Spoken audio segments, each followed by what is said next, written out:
율법이 육신으로 말미암아 연약하여 할 수 없는 그것을 하나님은 하시나니 곧 죄로 말미암아 자기 아들을 죄 있는 육신의 모양으로 보내어 육신의 죄를 정하사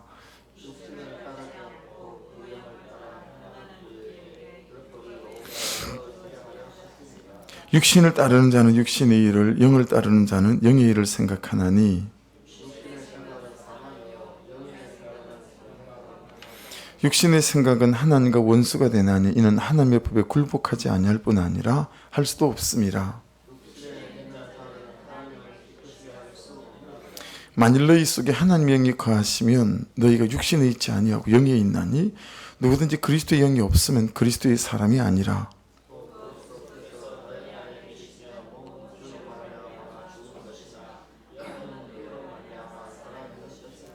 예수를 죽은 자 가운데서 살리신 이 영이 너희 안에 거하시면 그리스도 예수를 죽은 자 가운데서 살리신 이가 너희 안에 거하시는 그의 영으로 말미암아 너희 죽을 몸도 살리시리라.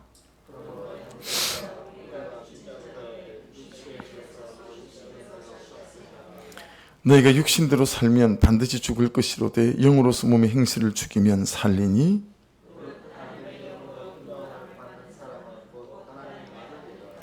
너희는 다시 무소하는 종의 영을 받지 아니하고 양자의 영을 받았으므로 우리가 아빠 아버지라 부르짖느니라.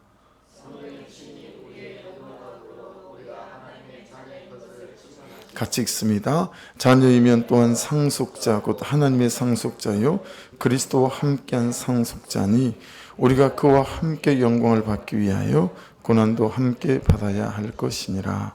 아멘. 3절 말씀 보십시다. 율법이 육신으로 말미암아 연약하여 할 수 없는 그것을 하나님은 하시나니 곧 죄로 말미암아 자기 아들을 죄 있는 육신의 모양으로 보내 육신의 죄를 정하사. 그렇게 말씀합니다. 지금 8장, 7장까지 계속해서 이제 우리에게 지금 선포되는 말씀은 예수를 믿어도 우리가 죄를 지을 수 있는 연약한 존재다라고 하는 거죠. 예수를 믿고 죄를 싹 안 지으면 그날로 딱 정리가 되면 참 좋겠는데 우리가 그럴 수 있는 존재가 못 된다라고 하는 거예요. 그렇죠? 그래서 거기에서 너무 괴롭고 힘들고 고통스러운 우리에 대해서 거기 7장 마지막에 있잖아요. 7장 마지막에 오라 나는 곤고한 사람이로다. 그 곤고한 이게 뜻이 어떤 거냐면 왜 우리 빨래할 때 수건 같은 거에 혼자서 이러지만 조금 큰 빨래는 우리가 짤 때 어떻게 하죠? 저쪽에서 한 사람 잡고 내가 한 사람 잡고 그죠? 그리고 이제 돌리지 않습니까? 이불 빨래 같은 거 그렇게 이제 확 쥐어 짜잖아요. 요즘이야 세탁기가 있으니까 집어넣으면 금방이지만 옛날엔 그러지 않았잖아요. 그죠? 그러면 이제 이쪽에서 이쪽으로 비틀고 반대쪽에서 반대쪽으로 비틀고 이 비트는 이불 또는 수건 그 사이 있죠. 그러니까 가운데는 막 이렇게 엉키고 막 그렇잖아요. 그 속에 있는 사람의 상태를 곤고한 이 뜻을 갖고 있어요. 그러니까 이게 어떤 거죠? 이게 갈등이 있는 거죠. 정말 말씀대로 살고 싶은 뜨거운 열망이 있지만 여전히 미워하고 여전히 음란하며 여전히 죄 가운데 살아가는 나 때문에 너무 괴로운 거예요. 그죠? 이 갈등이 있는 거예요. 정말 말씀대로 살고 싶은데 이 말씀대로 살아지지 않는 나에 대한 이 견딜 수 없는 이 죄에 대한 정죄감 이런 것들이 그 쥐어짜는 그 빨래 또는 수건 그 한가운데 내가 들어있으니까 너무 괴로운 거예요. 그게 오라 나는 공관자로다라고 표현할 때 그 대목이에요. 자, 그랬는데 지금 8장으로 말씀이 넘어오면서 그리스도 안에서 결코 정죄함이 없다라고 말씀하고 있어요. 그걸 이제 새벽에 좀 말씀을 나눴습니다. 그렇죠? 그래서 우리에게는 정죄받지 않는 은혜, 하나님 그분의 은혜가 있다라고 하는 거죠. 그리고 성령의 역사가 있는 반면에 육신의 역사도 있다. 그렇죠? 그래서 이런 주도권 싸움이 우리 안에 있다라고 하는 거예요. 그래서 여러분 사실은 이 8장 1절 같은 경우에는 굉장히 신학적인 다툼도 많고, 그리고 세상 사람들이 이해를 못하는 부분이에요. 저것 봐라. 야, 저렇게 나쁜 짓을 해놓고 나한테 와서 미안하다, 잘못했다 무릎 꿇는 일도 없이 자기는 예수 믿어서 그냥 괜찮다네, 자기는 정잠이 없다네, 자기는 자유해졌고 해방되어졌다네. 여러분, 예수 안 믿는 사람이 그를 쳐다볼 때 어떤 기분이 들겠어요? 진짜 저 인간들 웃긴다. 그런 생각 들지 않겠어요? 아니, 저 따위로 살아가면서 지는 결코 정잠이 없다고 예수 믿는다고 자유하다 그러니 이게 도대체 무슨 경우냐라고 하는 거죠. 이런 것들이 여러분 나름대로 우리 한국 교회가 그리스도인들이 갖고 있는 위기예요. 그렇죠? 말씀대로 살아가지는 못하면서 나하고 똑같이 죄짓고 살면서 자유하다니까. 이게 참 어려운 거죠. 그래서 여러분 결국은 있잖아요. 이 내 안에 있는 이 자유함이 삶으로 정말 실제가 되느냐 되지 않느냐, 이제 이 문제가 되게 중요한 문제가 되어지는 거죠. 그런 이제 맥락 안에서 3절을 보시면, 다시 말씀을 그냥 편하게 천천히 보시면 이게 쑥쑥 그냥 깨달아지세요. 보세요. 율법이 육신으로 말미암아 연약하여 할 수 없는 그것이 무엇일까요? 율법이 육신으로 말미암아 연약하게 할 수 없는 그것, 그게 뭘까요? 말씀대로 살지 않는 것일 수 있겠죠, 그죠? 율법대로 살아가지 못하는 것일 수 있겠죠. 근데 밑에 있는 말씀들과 더불어서 보게 되면 사랑이다라고 저는 묵상이 됐어요. 그러니까 율법이 육신으로 말미암아 연약하게 할 수 없는 것이 뭐냐면 사랑이 안 되는 거죠. 반대로 율법이 육신으로 말미암아 연약하게 할 수 없는 그것을 하나님이 하시는 것은 뭐예요? 이제 사랑인 거예요. 그 사랑이 어떤 것입니까? 그 밑에 말씀을 보세요. 곧 죄로 말미암아 자기 아들을 죄 있는 육신의 모양으로 보내어 육신의 죄를 정하사. 자, 이 말씀을 이해하기 위해서는 4절을 먼저 보셔야 됩니다. 4절을 보세요. 육신을 따르지 않고 그 영을 따라 행하는 우리에게 율법의 요구 밑줄입니다. 율법의 요구가 이루어지게 하려 하심이니라. 육신을 따르지 않고 영을 따라 행하는 우리에게 율법의 요구가 이루어지게 하려 하심이라. 율법이 우리에게 요구하는 게 있대요. 그런데 우리가 율법의 요구에 맞추질 못하는 거예요. 자, 율법의 요구가 뭐죠? 율법의 요구가 뭐예요? 하라는 거 다 해라. 100%. 이 말씀에서 하라는 거 다 해라. 이게 율법의 요구예요. 100%. 또 뭐가 한 가지 있어요? 하나님 말씀에서 하지 말라는 거 100% 전부 다 하지 마라. 그게 율법의 요구예요. 근데 여러분, 하라는 거 다 100% 다 하고 말씀이 성경에서 하지 말라는 거 100% 다 안 하는 사람을 뭐라고 불러요? 의인이라고 불러요. 그리고 성경은 이 의인만 구원을 받는데요. 그러니 여러분, 세상에 그런 의인이 있어요? 없어요? 없어요. 그래서 로마서 10장에서는 뭐라고 말씀하죠? 의인은 없나니 하나도 없다, 그렇게 말씀합니다. 이 세상에 말씀이 하라는 대로 100% 다 하고 말씀이 하지 말라는 대로 100% 다 안 하는 사람은 아무도 없대라는 거예요. 의인은 없대요. 자, 문제는 뭐냐면 의인이 없으면 구원도 없어요. 이게 이제 우리가 직면한 문제예요. 여러분들이 의인이 아니잖아요. 제가 의인입니까? 여러분 성경에서 하라는 거 100% 하세요? 하지 말라는 거 100% 안 하십니까? 그러니 저도 의인이 아니고 여러분도 의인이 아니에요. 그럼 율법의 요구에 우리가 맞지 않는 거예요. 이 의인이 없다는 얘기는 저와 여러분이 의인이 아니란 말은 구원도 없는 거예요. 그럼 이거 어떻게 할 거예요? 이 율법의 요구에 우리가 맞출 수가 없다라고 하는 거죠. 구원받을 사람이 한 사람도 없는 거예요. 이거 어떻게 해야 되는 거죠? 다시 그래서 3절을 보시면 됩니다. 3절로 가보세요.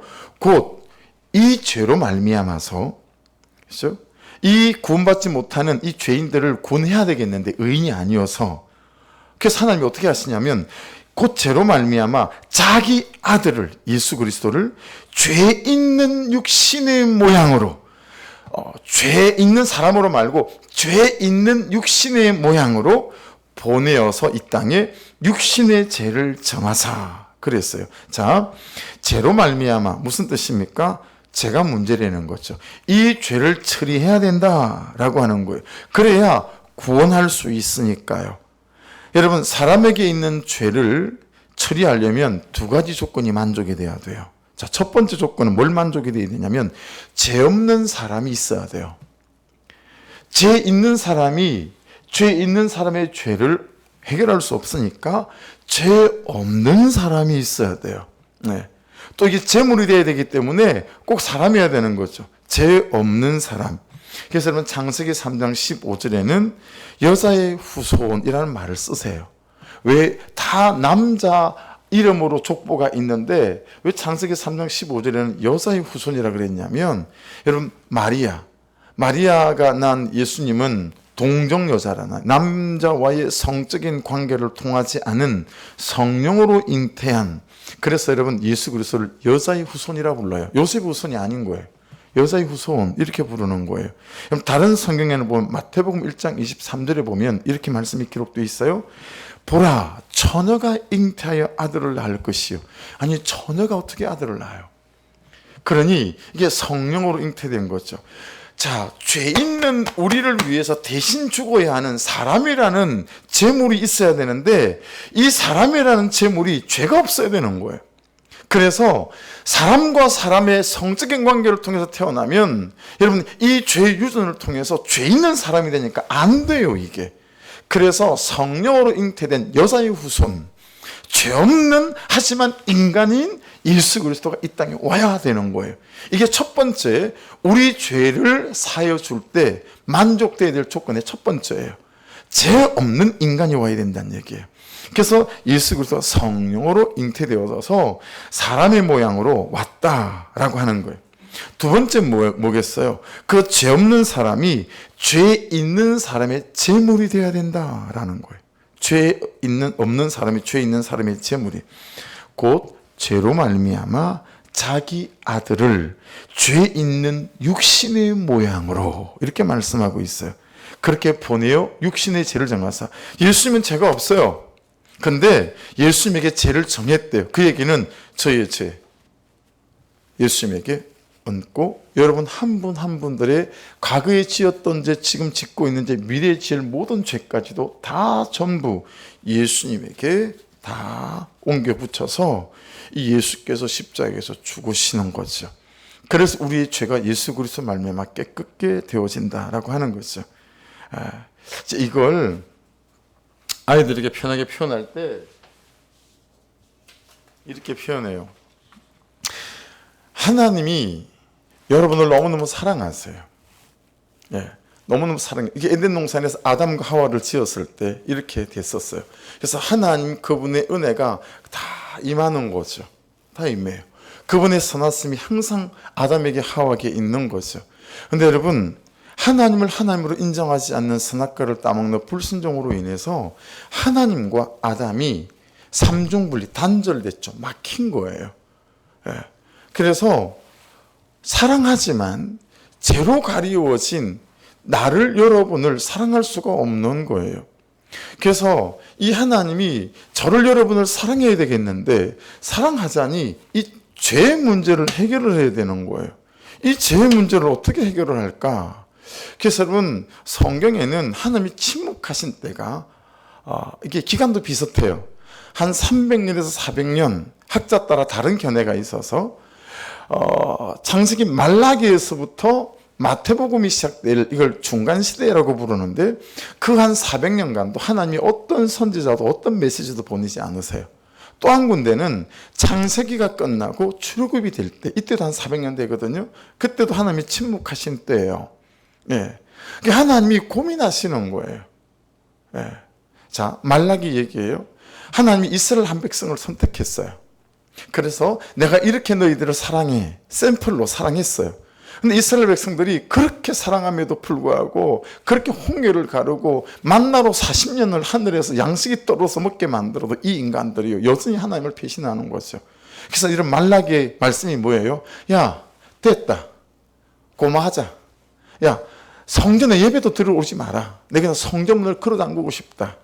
야, 너는 예배대로 드리고 삶은 네 마음대로 채짓고 살고, 도대체 나보고 어떡하라는 얘기냐? 야, 그냥 오지 마라, 차라리 예배에. 여러분, 혹시 여러분에 대한 얘기 아니에요? 요즘 저에 대한 얘기일 수 있죠. 그게 말라기예요. 그러니까 하나님이 그 400년 동안 고민이 뭐냐면 도대체 저 인간들을 어떻게 사랑할 수 있겠냐라는 거예요. 그 하나님의 결정이 뭐예요? 오늘 이거예요.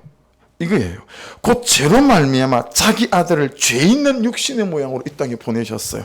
그래서 이 예수님에게 죄를 정하사, 무슨 얘기예요? 우리에게 있는 이 모든 죄를 내가 예수 그리스도를 나의 구주로 고백할 때 예수님께로 옮겨지는 거예요. 그리고 예수님께서 이 죄를 다 짊어지고 십자가에서 죽으신 거예요. 그러니 하나님께서 보실 때는 어떻게 되었어요? 제게 죄가 있어요, 없어요? 여러분이 예수 그리스도 나의 구주로 고백한다면 죄가 있어요, 없어요? 죄가 없는 거죠. 이 죄 없는 내가, 나를 하나님이 다시 사랑할 수 있게 되어지는 거죠. 이게 하나님 그분과 나의 관계가 예수 그리스도로 말미암아 회복되어지는 이 은혜가 이렇게 임하게 되어지는 거죠. 그러니 여러분, 심심풀이 땅콩이라도 주님, 제 죄를 용서하여 주십시오 회개하는 거, 제 죄가 예수로 말미암아 정케하게 되었음을 믿습니다라는 이 고백은 하나님께서 들으시는 기도요, 쓰시는 기도이고 쓰시는 고백인 줄로 믿습니다. 너무너무 중요한 거예요. 너무너무 중요한 거예요. 그래서 여러분, 이 죄가 예수께로 옮겨진 이 구절이 지금 이거예요. 이 설명하고 있는 거예요. 그래서 하나님께서 다시 저와 여러분을 사랑할 수 있는 이런 관계가 되어진 거죠. 은혜가 통로가 열린 거예요. 그래서 여러분, 우리가 지성소로 예수 이름으로 들어가는 거예요. 그래서 예수 이름으로 내가 기도하는 거예요. 그래서 여러분, 캐톨릭은 아직도 예수 이름으로 하나님에게 직접 기도하지 못해요. 꼭 신부님이 계셔야 되죠. 근데 성경적으로 볼 때 이게 옳지 않아요. 예수께서 십자가에 달리시고 죽으실 때 여러분, 성소와 지성소를 가르고 있던 휘장이 위로부터 아래까지 쭉 찢어지지 않았습니까? 그때부터 모든 사람이 예수 그리스도라는 이름으로 하나님께 직접 예배하고 기도할 수 있는 길이 열렸다라고 하는 성경적인 이해를 갖고 있는 거죠. 그거 설명한 겁니다.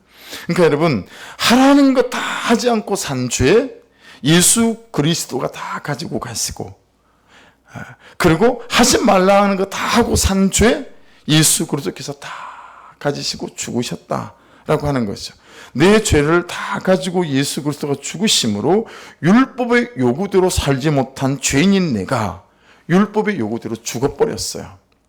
그리고 3일 만에 예수께서 그죠? 다시 부활하시면서 우리에게 뭘 주신 거죠? 넌 의인이다 라고 인쳐주신 거죠. 넌 예수 이름으로, 예수를 믿음으로 의인이다. 그리고 하나님의 자녀된 백성의 신분. 그래서 요한복음 1장 12절 말씀처럼 영접하는 자, 곧 그 이름을 믿는 자들에게는 하나님의 자녀가 되는 권세를 주셨으니 라고 말씀은 우리에게 말씀하고 있습니다. 그래서 여러분, 이제 이게 제전가 이렇게 얘기하는 건데 뭐 여러 번 했잖아요. 복습해 볼까요? 구약 시대 때는 제사를 드릴 때 뭐 이제 삶의 정도에 따라 곡식도 드릴 수도 있고, 가난한 사람은 그 다음 또 비둘기로도 드릴 수 있고, 염소로 드릴 수 있고, 잘 사는 사람은 송아지로도 드릴 수 있었어요. 그죠? 자, 그럼 양을 한 마리, 이게 달라요. 양을 제사 드릴 때는 미리 한 달 전, 세 달 전부터 그 양을 잘 구별하고, 그리고 이제 데리고 왔어요. 그럼 양의 머리에다가 손을 넣는 거예요.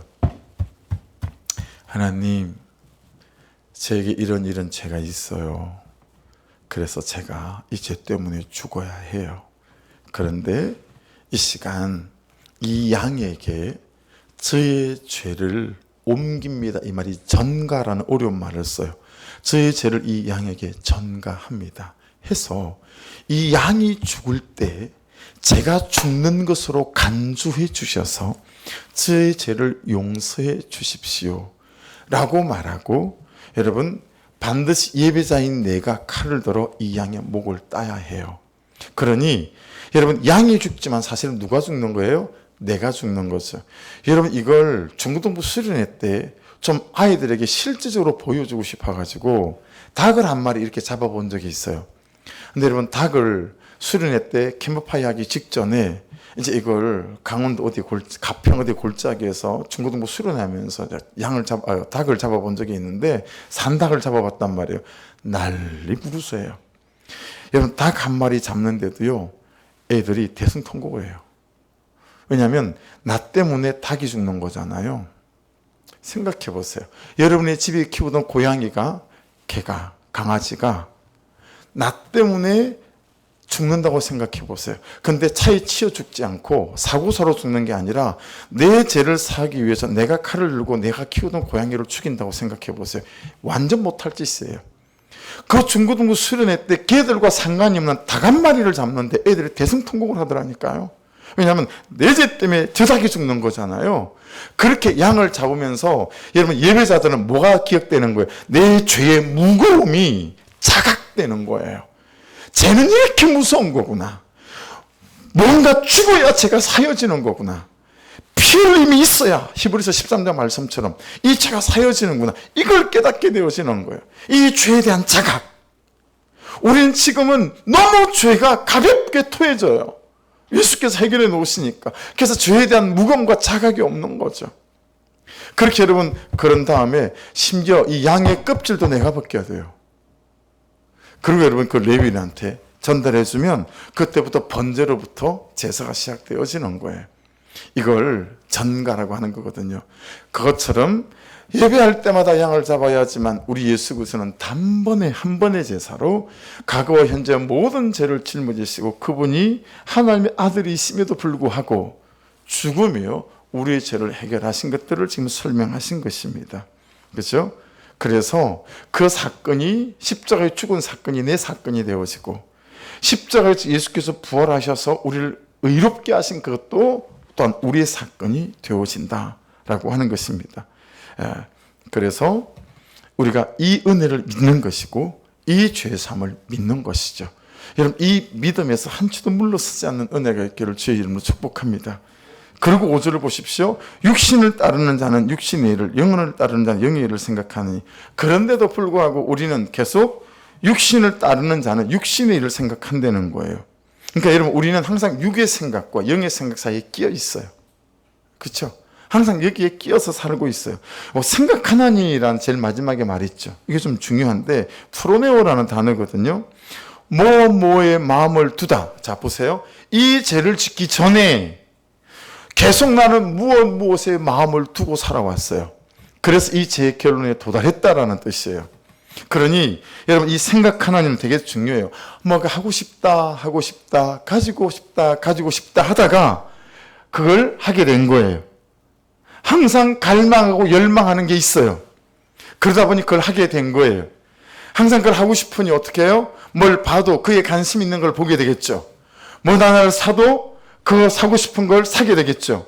그러다 보니 결국에 끝에 가서는 내가 그걸 하고 있는 결론에 도달하게 됐다. 이게 여러분 생각하나니. 그러니까 육신을 따라 사는 자는 항상 육신에 대하여 마음을 두고 살더라는 거예요. 이 땅에 대하여 마음을 항상 두고 살다 보니 이 땅을 선택하는 어떤 결론을 가지게 되더라라고 하는 거예요. 그래서 마태복음 16장 23절에는 이리 말씀하세요. 예수께서 돌이키심에 베드로에게 이르시되 사탄아 내 뒤로 물러가라. 너는 나를 넘어지게 하는 자로다. 내가 하나님의 일을 생각하지 아니하고 도리어 사람의 일을 생각하는도다 하시고. 여러분 잘 생각하셔야 됩니다. 가룟 유다가 예수님을 파는 결국의 결론의 그 장면은 그 이전에 계속해서 가룟 유다 안에 사람의 일을 생각한 거예요. 사람의 방법과 사람의 생각을 한 거예요.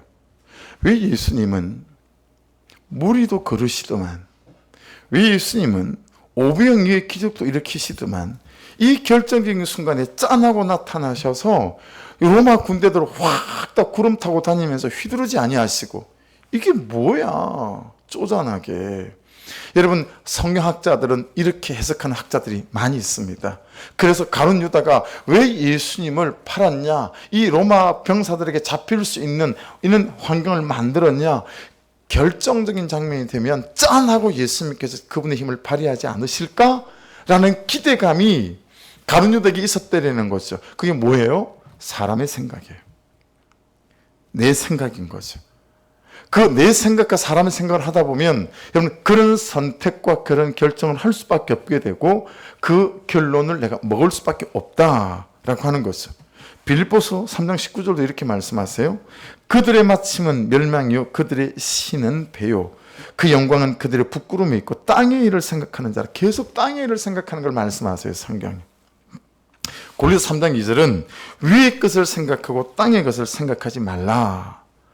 여러분, 요즘 내가 전념하고 자꾸 생각하는 게 뭔지, 꿈꾸는 게 뭔지를 점검을 오늘 말씀 안에서는 해야 합니다. 어느 날 갑자기 죄 짓는 법이 없다. 어느 날 갑자기 그 돈을 쓰지 않는다. 어느 날 갑자기 그 시간을 그렇게 보내지 않는다라는 거예요. 그래서 속담 속에 그런 속담이 있는 거 아시죠? 자루 속에 송곳은 언제나 튀어나오게 되어져 있다. 자루 속에 송곳을 넣어 다니면 언제나 튀어나오게 된다는 거예요. 마음속에 품고 있던 생각은 나로 하여금 결국 그런 선택과 그런 결론에 도달하게 만든다라고 하는 거죠. 그러니 여러분, 생각이 얼마나 중요하고 평소에 내 마음 관리가 얼마나 중요한지, 그렇죠? 말씀에 붙어가는 것들이, 목장에 붙어가는 것들이 가만가만과 큐티를 나누고 하는 것들이 얼마나 중요한지 잘 알 수 있는 거죠. 그 남아있는 부분을 이번에 경건의 연습을 통해서 날마다 잘라낼 걸 잘라내고, 그렇죠? 그런 것들을 정복해 가야 된다라고 하는 거 아니겠어요? 그러려면 어떻게 해야 되죠? 이 안에 자꾸 뭘 채워야 되는 거죠. 말씀으로, 영의 생각으로. 예. 그래서 6절은 보십시오. 육신의 생각은 뭐예요? 사망이고 영의 생각은 생명과 평안이래요. 할아버지가 경주마를 관리하는 어느 손자가 있었는데, 손자가 되게 신기한 거예요, 자기 할아버지가. 왜냐하면 이제 경주마가 출전하기 전에 손자한테 저 말들 중에 제가 이번에 1등 할 거야, 요지 없는 거예요. 근데 이게 한두 번이 아니고 수십 번인 거죠. 어느 날 손자가 조금 장성해서 할아버지한테 물어보는 거예요. 할아버지, 진짜 내가 신기한 게 있어요. 어떻게 할아버지는 거의 말씀하시는 것마다 1등 아니면 2등 다 이렇게 맞출 수가 있냐고 질문을 한 거죠. 그랬더니 이 할아버지가 그 경주마를 관리하는 그 전체를 돌아보는, 뭐라 그럴까, 뭐 팀장 같은 이제 그런 일을 오래 해오셨는데, 여러분, 이 마필 관리사들이 어떤 말에게 어떤 음식을 먹이는지, 또 어떤 말들을 어떻게 훈련시키는지를 하도 오랜 경험으로, 경륜으로 한눈에 다 깨뚫고 있는 거예요. 그래서 손자한테 말하기를 다른 게 아니고 저 말이 요즘 잘 먹는지 안 먹는지를 내가 알고, 뭘 좋은 걸 먹고 뭘 나쁜 걸 먹는지 내가 너무 잘 알고, 마필 관리사들이 어떻게 저 말을 잘 관리하는지를 내가 잘 알고 있기 때문에 그냥 그거 보면 오늘의 경주가 어떻게 될지 대충 계산이 나온다라는 얘기예요. 이해되시죠? 뭘 먹고 어떤 훈련을 받느냐가 그 경주할 때 1등이냐 2등이냐 결론에 도달하게 되더라라고 하는 거죠. 그럼 여러분 생각해 보셔야 돼요. 요즘 나는 나에게 뭘 먹이나, 계속 TV 드라마만 먹이시고 눈으로 계속 휴대폰에 이런저런 것들만 먹이신다 그러면, 계속 게임만 먹이신다고 하면 여러분, 내 영이, 그죠? 육의 생각을 하겠어요? 땅의 생각을 하겠어요? 하늘의 생각을 품고겠어요? 다르지 않을까요? 그러니까 먹이는 것이 나를 결정하는 거예요. 어디에 시간을 두고 공간 속에 나를 두느냐가 나를 결정하는 거죠. 아니, 여러분, 드라마 일체 보지 말라는 게 아니에요. 그렇게 안 그러고 어떻게 살아요? 저 드라마, TV 일체 보지 않죠. 근데 일체 안 보겠어요? 사무실에 앉아서 여러분 노트북으로 항상 말씀을 준비하니까, 여러분 오늘은 갑자기 그 야구하는 선수 이름이 생각이 안 나네. 모르겠어요. 한 분 있어요. 샌디에고에 있는. 항상 제가 타율까지 다 보는, 오늘 보니까 타율이 2할 8푼 1위까지 올랐더라고요. 샌디에고에서 제일 1등이 됐어요. 오늘 류현진 선수가 또 선발 투수로 4점이나 주긴 했지만 다 보잖아요, 이렇게. 여러분이 다른 걸 보는 것처럼. 그죠? 근데 제가 그냥 그 몇 사람 있는 것들은 스포츠 기사는 좀 챙겨서 보는 편이죠.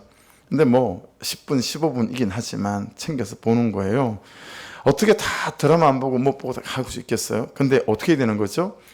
그 시간보다 훨씬 더 깊이 있게 주의 생각과 주의 말씀이 나를 지배할 수 있도록 여러분의 시간과 공간들이 주의 말씀 앞에 있기를 주의 이름으로 축복합니다. 그렇죠? 이게 먹이는 게 결국 나를 주장한다라고 하는 거예요. 여러분 7절을 보십시오. 육신의 생각은 어때요? 하나님과 원수가 된대요. 그 말은 뭐예요?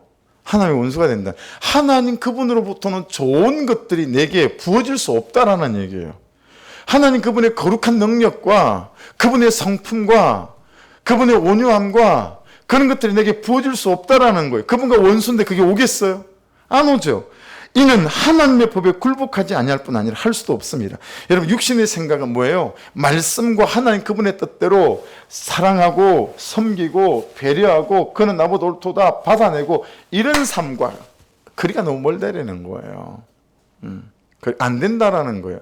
왜 안 되지 그러지 말고 내가 여기까지 어떤 삶을 살고 있지를 돌아봐야 된다라고 하는 거겠죠. 여러분, 이 7절 말씀을 잘 보시면 우리 중에 하나님의 법에 굴복하지 않고 싶은 사람이 누가 있겠느냐라고 하는 거죠. 그렇죠? 그런데 하나님의 법에 굴복하지 아니할 뿐 아니라 할 수도 없대요. 마음은 간절한데 내 마음대로 내가 안 살아지는 거죠. 그렇죠? 어떻게 하고 살면요? 육신의 생각을 하고 살면 무슨 말입니까? 내가 내 주인이 아니다라는 거죠. 예.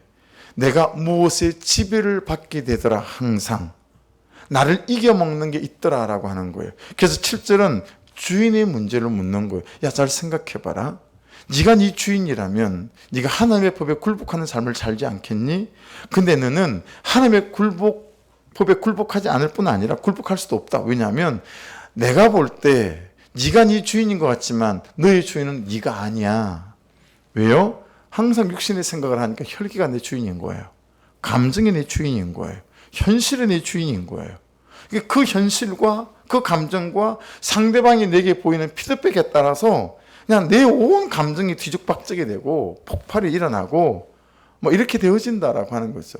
그러니까 여러분, 정말 나를 이겨먹는 진짜 내 주인이 누군지에 대한 성경적 인식이 우리에게 너무너무 중요하다라고 하는 것을 알 수 있죠.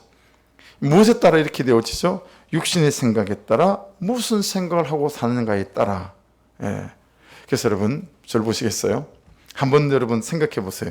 요즘 내 원함이 무엇이지? 요즘 나의 원함이 무엇인지.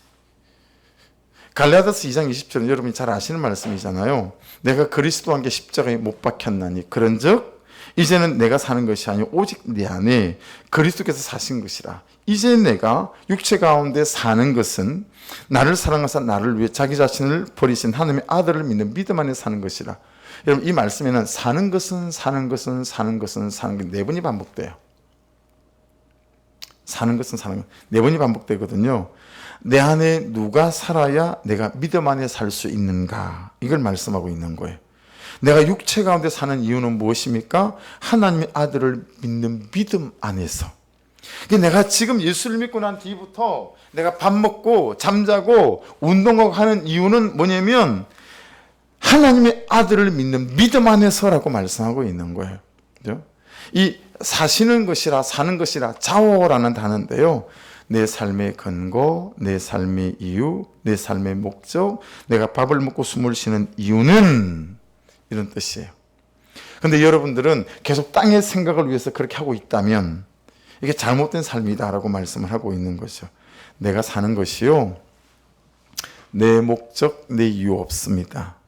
그리스도께서 사시는 것이라. 그리스도가 사는 이유가 내가 사는 이유입니다. 이 뜻이거든요. 여러분 어떠세요?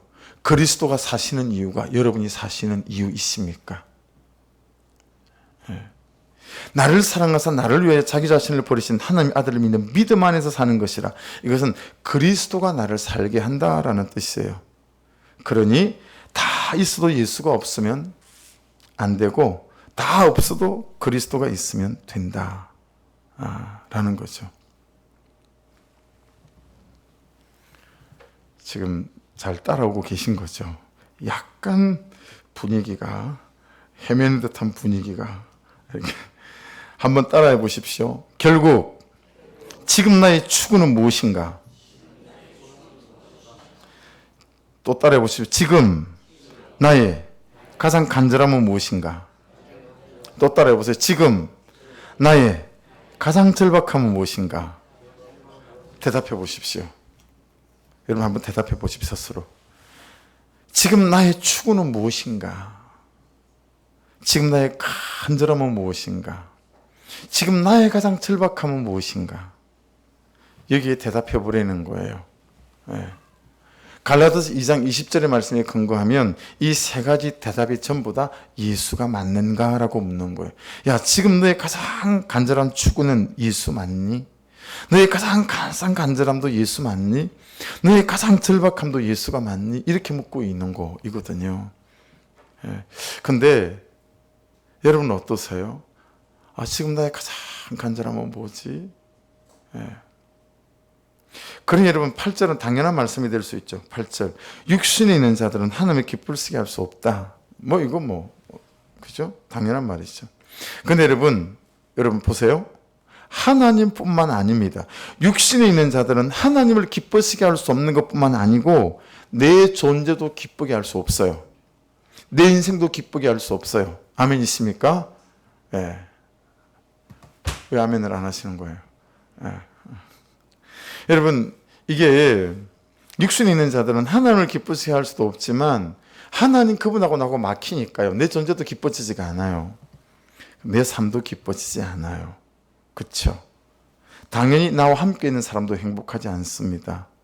다시 말씀드리지만 모든 것은 존재에서 나와요. 내 존재. 절대로 남편에게서 안 나와요. 아내에게서 안 나와요. 제발 여러분 착각하지 마십시오. 그 남편 때문에 내가 안 행복해. 그런 말은 성경에 없어요. 그건 쓸 수 없는 말이에요. 그리스도인은. 네. 이 현실 때문에 내가 안 행복해요. 그건 그리스도인은 쓸 수 없는 말이라니까요. 성경에는 그런 말이 없어요. 모든 건 네 존재에서 나온다. 빙에서 나온다. 말씀 살펴볼까요? 창세기 2장 7절. 여호와 하나님이 땅의 흙으로 사람을 지으시고 생기를 그 코에 불어넣으시니 사람이 생명이 되니라. 여러분, 지어지기를 우리는 하나님의 생기가 들어왔을 때 생명, 존재가 됐다 그래요. 그리고 우리는 하나님의 생기로 충만하면 내가 행복해지고 내가 행복해지면 내 옆에 있는 사람들을 행복하게 할 수 있습니다. 할렐루야. 틀림없는 사실을 우리가 경험하고 살지 않습니까? 내가 예수 안에 하나님 안에 충만하면요.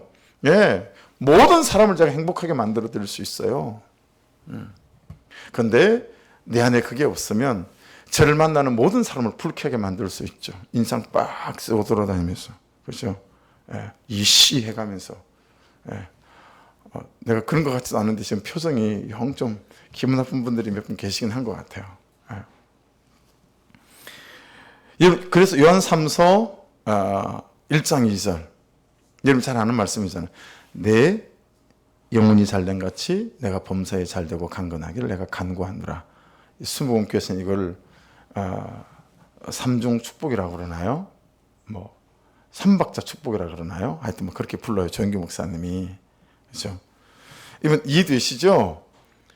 존재에서 시작되는 거. 외부에서 들어오는 게 아니고 여기서 나가는 거예요. 내 존재 안에. 내가 땅의 것을 추구하는지 위의 것을 추구하는지. 여기서부터 시작되어진다. 그래서 9절은 이렇게 말씀하세요. 9절 보세요. 만일 너희 속에 하나님의 영이 거하시면 너희가 육신에 있지 아니하고 영에 있나니 누구든지 그리스도의 영이 없으면 그리스도의 사람이 아니라. 예. 여러분 말씀이 어떻게 점점 발전해 가고 있냐면 너희 속에 뭐가 없으면 그리스도의 사람이 아니니라. 그렇게 말씀하고 있는 거예요. 보세요. 두 사람이 집에서 키우는 강아지를 들고 산책을 하는 거예요. 산책하다 보니 서로 아는 사람인 거죠. 그래서 멈춰 서서 대화를 나누는 거예요. 요즘 어떠시냐고 얘기도 나누고 막 얘기를 나누는데 주인끼리 얘기 나누는 동안 강아지들도 서로 대화를 하는 거죠. 예, 쟤들끼리. 예, 넌 어디 사냐? 이렇게. 난 4단지 산다. 넌 어디 사냐? 7단지 산다. 강아지들끼리 그런 말 할까요? 잘 모르겠네. 그죠? 어쨌든 강아지들끼리 자기들끼리 이제 막 얘기를 막 나누는 거죠. 근데 여러분, 개들은 개들끼리 통하자는 거 우리 알잖아요. 그죠? 근데 아무리 똑똑한 개라도 뭐예요? 주인의 대화는 못 알아듣겠죠. 그렇죠? 여러분, 주인의 이야기를 알아들을 수 있는 방법은 어떤 거냐면 사람의 영이 이 주인의 영이 이 강아지 속으로 들어가고 이 주인의 영이 강아지 속으로 들어가면 여러분, 이 사람의 말을 알아듣는 강아지가 될 수가 있겠죠. 근데 그런 일은 안 일어나잖아요. 있을 수가 없는 일이잖아요. 근데 여러분, 사람의 영이 강아지 안으로 들어가서 이 강아지가 주인의 대화를 알아들을 수 있는, 이것보다 말도 안 되는 훨씬 더 큰 일이 일어난 게 우리에게 생겼다라고 하는 거죠. 그게 뭐냐면 하나님의 영이 우리에게 들어왔다라는 거예요. 이해되셨죠? 하나님의 영이 우리 안에 들어온 거예요. 이게 예수 그리스도로 말미암아 보혜사 성령으로 우리에게 되어진 일이에요. 그래서 고린도 12장 3절, 그리스도 영이 아니면 예수를 구주로 시행할 성령이 아니고서는 시행할 수 없다. 그러니 저와 여러분 예수 그리스도 신하는 사람이니까 세상에 하나님의 영이 우리 안에 들어오는 말도 안 되는 일이 우리에게 일어난 백성들이다 라고 하는 거죠. 이게 어떻게 논리적으로 설명이 되겠어요? 우리 안에 하나님의 영이 들어왔어요. 그러니 여러분, 하나님 그분과 소통하고 교통할 수 있고 주의 말씀이 깨달아지고 삶으로 가져가 해석되고 적용되는 일들이 우리에게 일어나기 시작했다라고 하는 거예요. 그렇죠? 여러분, 이게 어떤 걸 설명하고 싶어서 이런 말씀을 우리에게 주시는 거죠? 우리 안에서 오셔서 하시는 일이 있다라는 거예요. 성령이 왜 우리 안에 오셔서 여러분 뭘 하고 싶은 거겠어요? 이 말씀을 깨닫게 하시고 이 말씀대로 살아가게끔 하시고, 그렇죠? 또는 뭐겠어요? 예수 그리스도가 믿어지게 하고, 할렐루야. 예수 그리스도 그분이 어떤 분이신지를 깨닫게 하고, 여러분 이게 하나님의 영이 우리 가운데 들어와서 우리가 하시는 일이에요. 그게 되어지면 어떻게 되어지죠? 내가 하나님이 들어와 있으니까 사람이 할 짓을 넘어서는 거예요. 사람으로 볼 때는 저 인간에게 이렇게 내가 대할 수 없어요. 이리 와. 한 대 때렸어? 난 두 대를 때려야 되는 거예요. 근데 하나님의 영이 들어오니까 어떻게 되죠? 하나님 그분의 영이 나를 통치하시니까 오른밤을 때리는데 왼밤을 대주는 거예요. 오리를 가자 그러는데 심리를 가주는 거예요. 속옷을 달라 그러는데 겉옷을 주는 거예요. 이게 여러분 그리스도 영이 우리 안에 들어왔다, 하나님의 영이 우리 안에 들어왔다라고 하는 의미예요. 그래서 내가 사람이 할 짓을 뛰어넘어서 하나님이 하신 그 일, 예수 그리스도께서 하신 그 일이 나를 통해서 되어져 가는 거죠. 할렐루야. 그러니 성령 충만해야 될 이유가 너무너무 명백한 거예요. 정말 기도해야 될 이유가 너무너무 명백한 거예요. 그래야 내 안에서, 내 삶에서 하나님께서 하신 일이 되어지는 것을 보게 될 줄 믿습니다. 근데 내가 하려고 하니까 힘이 드는 거예요. 안 되는 거예요. 근데 하나님의 영이 들어오시면 이제 이게 되어져 가기 시작하는 거죠. 되어져 가기 시작하는 거죠. 그래서 여러분 그렇게 말씀들 하시잖아요. 성령 충만한 사람은 외적인 모습도 그렇지만 내적인 모습도 겸손할 수밖에 없다라는 거예요. 왜냐하면 이 성령께서 자기를 숨기시고 그리스도를 드러내시는 분이시니까, 자기를 숨기시고 하나님의 말씀을 드러내시는 분이기 때문에 이 성령 충만한 사람은, 진짜로 성령 충만한 사람은 정말 겸손한 절망을 갖고 있고, 겸손한 열정을 갖고 있고, 겸손한 성실을 갖고 있고, 겸손한 태도와 겸손한 말을 가질 수밖에 없다라고 하는 것이니, 제가 제 말씀에 비춰보면서 야, 참 내가 수준의 함량 미달이구나, 또다시 성령 충만을 구하게 되어지더라 라고 하는 거죠. 여러분 10절부터 14절까지 읽어볼게요. 시작. 또 그리스도께서 너희 안에 계시면 몸은 죄로 말미암아 죽은 것이나 영은 의로 말미암아 살아있는 것이니라. 예수를 죽은 자 가운데 살리시는 영이 너희 안에 거하시면, 그래서 예수를 죽은 자 가운데 살리시니까 너희 안에 거하시는 그의 영으로 말미암아 너희 죽을 몸도 살리시리라. 안 되는 것들이 되게 하신다라는 거예요. 아멘 하십시다.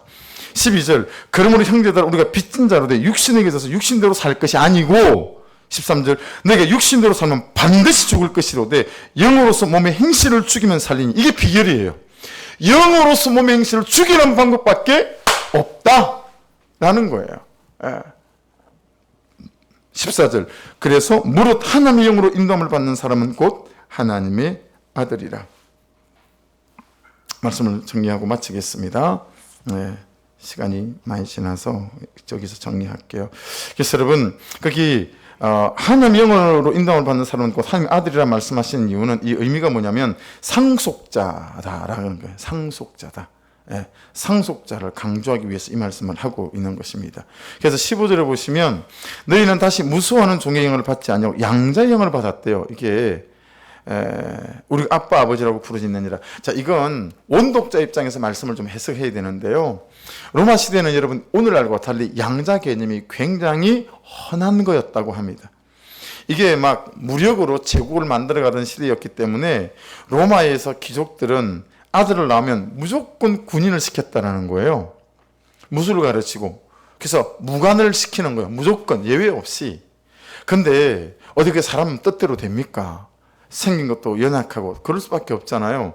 그러면 자기 육신으로 낳은 애한테 자기 친아들이잖아요. 근데 친아들한테 가문을 승계시키지 않아요.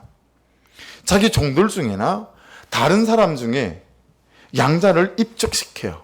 신체도 좋고 성품도 좋고 무술도 잘하고 신체도 건장한 그는 종이나 누구를 골라가지고요 자기 양자로 입적시켜요.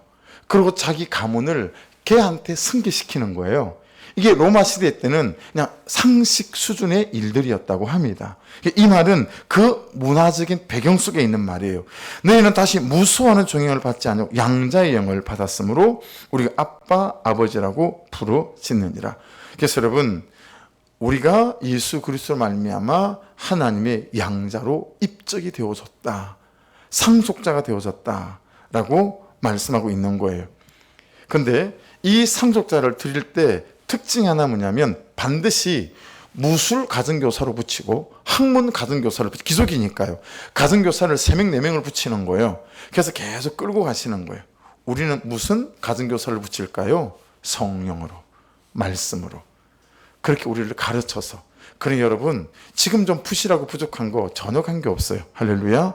계속 말씀 앞에 서 계시면 말씀이 우리의 가정교사가 되어지고 성령이 우리의 가정교사가 되어지어서 우리를 여러분 성숙하게 하고 성장하게 하고 하나님의 사람으로 세워가시는, 그래서 정말 상속자가 되게 만드시는 은혜의 역사가 있게 될 줄로 믿습니다. 그래서 우리의 삶에 하나님의 영광이 드러나는 그런 인생으로 세워가게 되실 줄로 믿습니다. 그래서 좀 어려운 말이 17절에 나와요. 보세요. 자녀이면 또한 상속자 곧 하나님의 상속자요 그리스도와 함께한 상속자니 우리가 그와 함께 영광을 받기 위해 고난도 함께 받아야 할 것이니라. 어떻게 우리는 영광만 받으려고 하잖아요. 근데 고난도 함께 받아야 된대요. 저를 보시겠어요? 고난도 여러분 함께 받아야 됩니다. 할렐루야. 역시 안 좋아하시는구나. 옛날에 재산이 많은 아버지가 아들이 6명인데 어느 자식한테 이 많은 재산과 이 가문을 물려줘야 될까 싶었다는 거죠. 그래서 아이들을 다 불렀어요. 장사한 아이들, 출가한 아들도 있고 다 불렀어요. 그러고는 그 제일 큰 가순에다가 6명 아이를 집어넣어 봤다라는 거죠. 여러분 한창 가을이라 가실이 막 너무 맛있게 익어 있을 텐데 대부분의 아들이 여러분 그 좋은 그 과실나무에서 막 열매를 따서 자기 자루에다 집어넣기 바쁘드리는 거예요. 어떤 놈은 2자루, 어떤 놈은 3자루, 좀 잽싼 아들 놈은 막 3자루, 4자루 해가지고 너 그거 뭐 할 거니 그러니 아무 집에 가져가려고 따고 있어요. 그러더라는 거예요. 근데 여러분 아들 하나는, 셋째 아들은 열매를 따지 않고 그 가수원에 거름을 갖다 나르고 똥을 치우고 막 이러고 있더라는 거죠. 그래서 그 아들한테 모든 가문과 재산을 상속시켰다라는 거예요. 단순한 얘기지만 여러분 우리는 하나님으로부터 오는 열매만 따먹으려고 하는 그리스도인일 수 있는 것 같아요. 맨날 열매만 따먹으려고 하고요. 정말 고난을 함께 받으려고 하지 않는다라고 하는 거예요. 애를 쓰고 시간을 쓰고 재정을 쓰고 땀을 흘리며 그렇게 하나님의 나라와 그분의 영광을 위해서 수고하는 일은 너무 관심이 없어요. 자신을 잘 돌아보십시오. 잘 돌아보셔야 합니다. 그래야 오늘 이 말씀이 딱 정리가 될 수 있는 말씀이거든요. 그래서 정말 나는 잘 섬기는 사람인가, 잘 받아내는 사람인가, 내 것을 아까워하지 않고 영혼을 살리기 위해서 돈을 쓰고 시간을 쓰고 내 땀을 쏟는 사람인가, 이런 부분에서 여러분 잘 자기 삶을 돌아보셔서 정말 땅만 생각하고 땅의 것을 위해서 사는 사람이 아니라 위의 것을 바라보고 사는 한 분 한 분 되시고 주의 은혜 가운데 서갈 수 있기를 주의 이름으로 축복합니다. 그래서 십자가에서 얻은 자격이 있고 십자가에서 잃은 자격이 있거든요. 십자가에서 뭐 얻은 자격은 다 아시니까 십자가에서 잃은 자격은 뭘까? 제가 그렇게 적었어요. 원고에. 판단할 수 있는 자격 십자가에서 잃었고 정죄할 수 있는 자격도 십자가에서 잃었다. 그랬다면 우리 예수님께서 날 위해 죽으셨겠습니까? 그렇죠? 아무쪼록 오늘 로마서 8장 이 말씀들이 우리 가운데 잘 이해되어지고 적용되어지셔서 저와 여러분의 삶에 하나님의 선하신 도움으로 충만할 수 있기를 주의 이름으로 축복합니다. 우리